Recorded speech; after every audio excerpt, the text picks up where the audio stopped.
Question number 4. Figure shows the displacement of a particle going along the x-axis as a function of time. तो देखो ये displacement है और ये क्या है बच्चों, टाइम है. करेक्ट.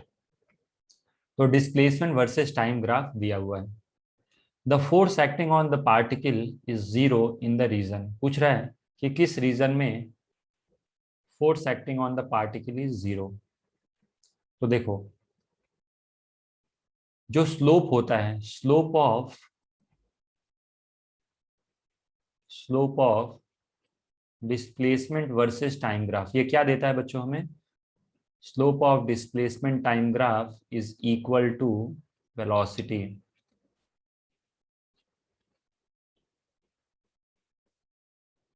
इज इक्वल टू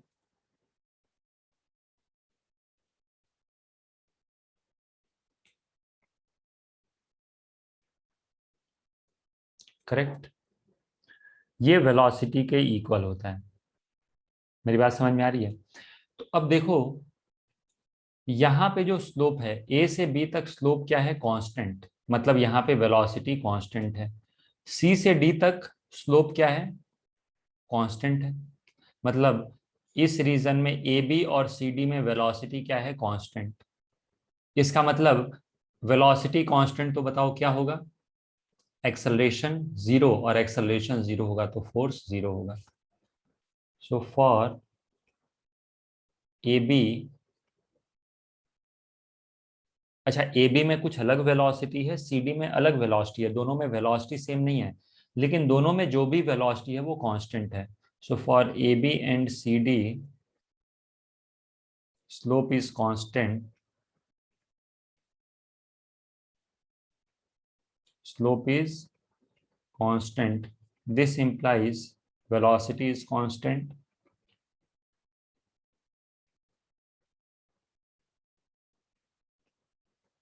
और वेलोसिटी कांस्टेंट का मतलब एक्सेलरेशन क्या हो जाएगा?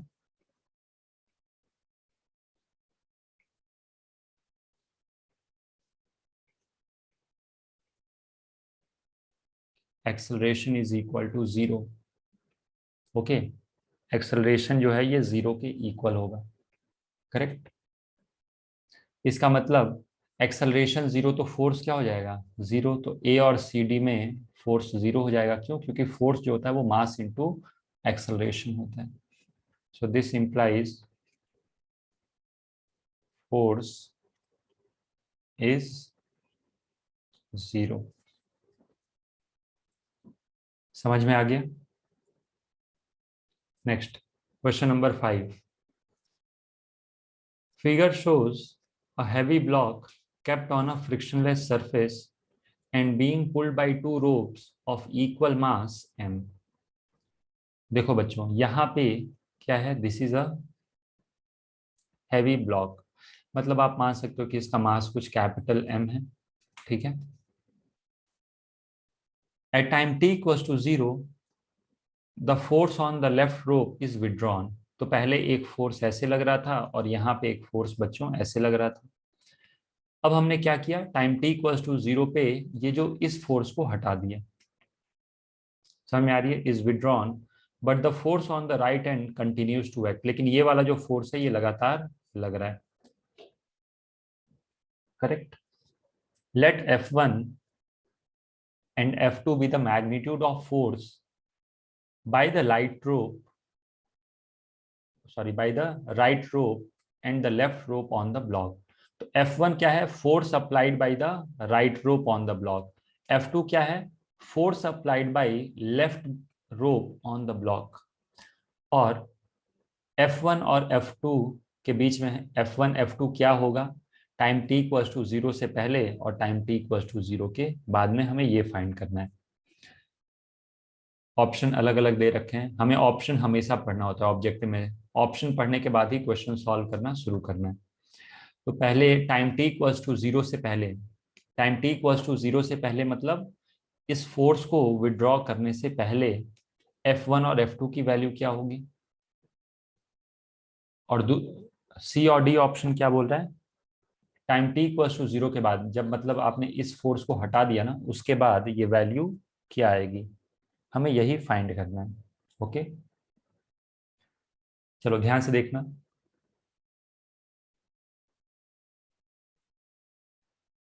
तो अगर जो मैं सबसे पहले सॉल्व करूं टाइम टी लेस देन 0 के लिए,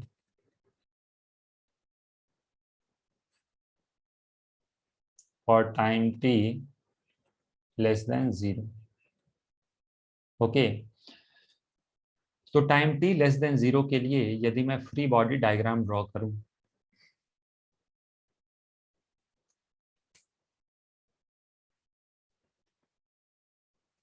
सरफेसेस स्मूथ है, this is M, this is a small rope, ये एक रोप है,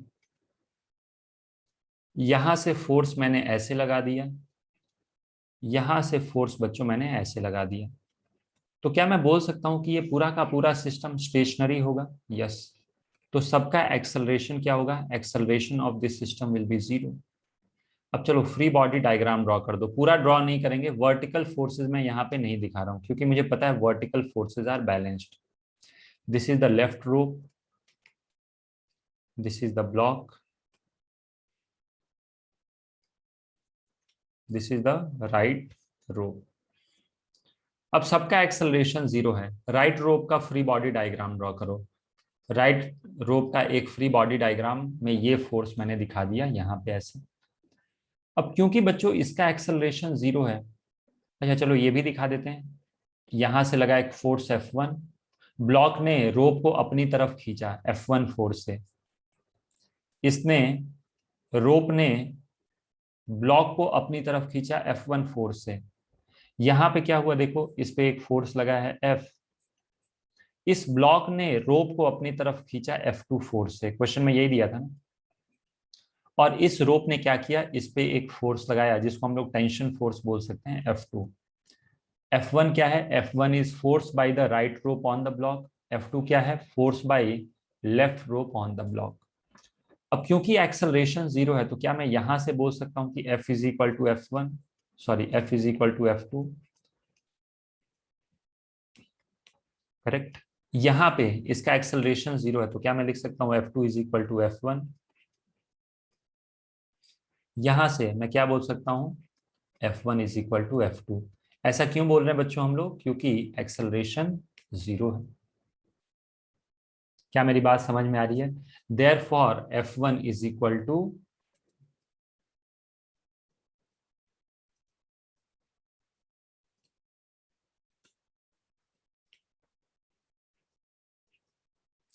समझ में आ गया? So which option is correct then? This option, option A is correct. ये गलत हो जाएगा। अच्छा, अगर जो आप कहोगे कि सर हम तो एकदम पूरा प्रॉपर तरीके से फ्री बॉडी डायग्राम ड्रॉ करना चाहते हैं, तो यहाँ पे mg दिखा दो, यहाँ पे नॉर्मल दिखा दो, यहाँ भी एक mg दिखा दो, यहाँ भी एक नॉर्मल दिखा दो, यहाँ बच्चों एक mg दिखा दो और यहाँ एक नॉर्मल दिखा दो, mg नॉर्मल सारे एक दूसरे को बैलेंस कर लेंगे। ओके, डायग्राम को क्लीन रखने के लिए मैंने ये ड्रॉ नहीं किया था। समझ में आ गया? अब मुझे सी और डी में देखना है कि कौन सा ऑप्शन सही है और कौन सा ऑप्शन गलत है। तो मुझे टाइम टी ग्रेटर देन 0 के लिए फाइंड करना है कि कहाँ पे कितना फोर्स लगेगा। चलो ध्यान से देखना। तो अब हम लोग सॉल्व कर रहे हैं कि for time T greater than 0, case 2। आप चाहो तो ऊपर भी लिख लेना केस 1। अब मैं सॉल्व कर रहा हूं टाइम टी ग्रेटर देन 0 के लिए। So for time T greater than 0,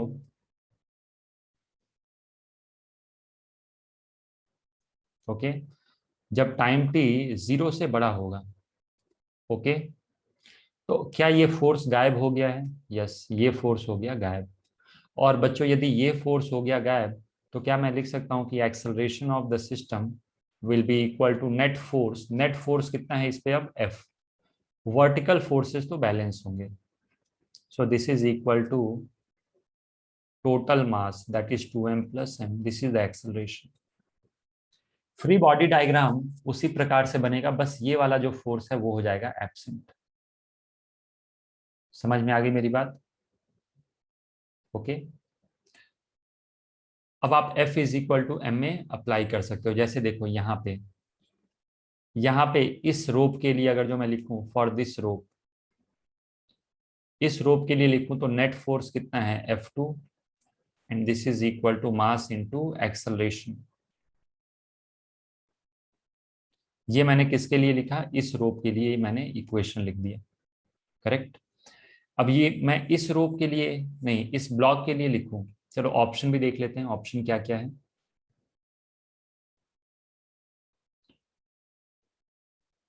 देखो ये ऑप्शन तो सी डायरेक्टली गलत हो गया। F2 क्वेश्चन में बोल रहा है F के इक्वल होगा, नहीं, F2 is not equal to F।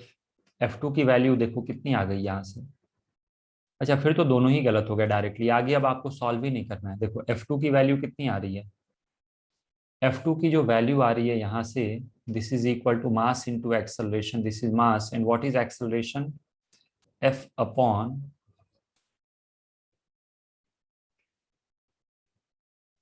तो ये आ गई बच्चों F2 की वैल्यू।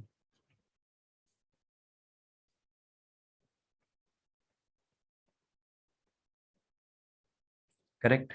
इस कैपिटल एम की सारी अलग अलग वैल्यूज रख के आप देख लो। कैपिटल एम की वैल्यू थोड़ी देर के लिए 0 रखोगे तो F/2 आएगा, करेक्ट। कैपिटल एम की वैल्यू यदि आप बहुत बड़ा रख दोगे, इनफाइनाइट रख दोगे, ओके, तो जब ये इनफाइनाइट रखोगे ना तो सॉरी F/2 आएगा एक बार जब आप 0 रख दो, और एक बार बहुत बड़ा रख दो तो ये F2 की वैल्यू हो जाएगी 0। समझ में आया मैं क्या बोल रहा हूँ? अलग अलग कैपिटल एम के लिए ये वैल्यू अलग हो सकती है, लेकिन कभी भी ये F के इक्वल तो हो ही नहीं सकती। F/2 से ये छोटी ही आएगी, ओके। तो आप लिख सकते हो कि, चाहो तो लिख लेना कि F2 is always smaller than F/2, क्योंकि इसका रेंज ही है 0 से F/2। हो सकता है आप लोगों को ये समझ में नहीं आए ये स्टेटमेंट मैंने क्या बोला या फिर ऐसा क्यों किया, तो वो नहीं समझ में आ रहा है तो आप ऐसे देख लो, दिस इज F2, क्या ये F के इक्वल है? नहीं, ये F के इक्वल नहीं है। ये सिंपल तरीका हो गया। एक्चुअली क्वेश्चन में ये मास नहीं दिया है ना, तो ये तो मास हमने खुद से अज्यूम किया, तो ये मास कुछ भी हो सकता है, करेक्ट। तो इसीलिए अब आगे सॉल्व करने की जरूरत ही नहीं है।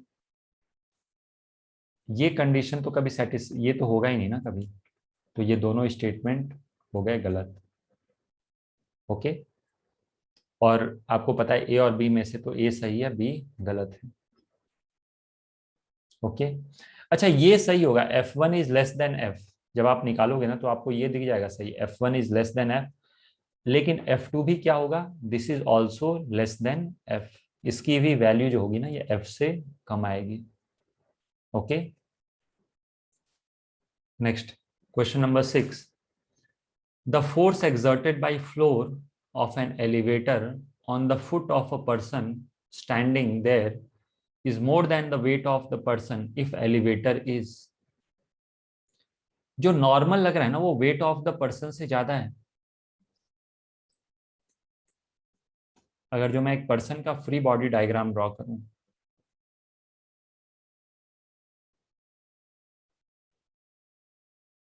Correct,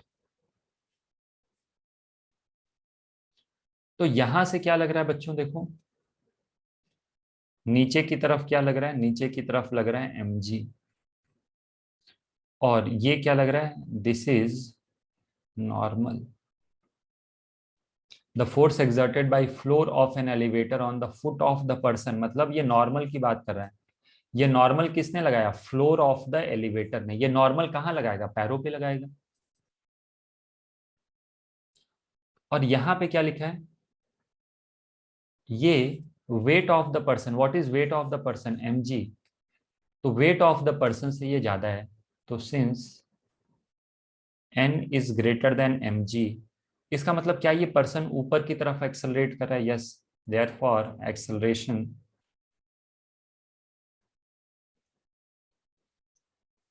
of person is in upward direction.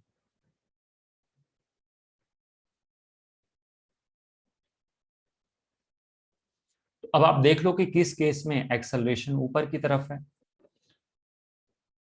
मान लो लिफ्ट ऊपर जा रही है, एलिवेटर ऊपर जा रहा है और स्पीड कम हो रही है, करेक्ट।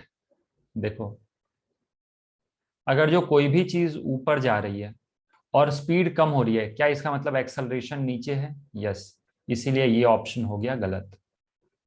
बी ऑप्शन पढ़ते हैं। किधर जा रहा है? ऊपर जा रहा है और स्पीड बढ़ रही है।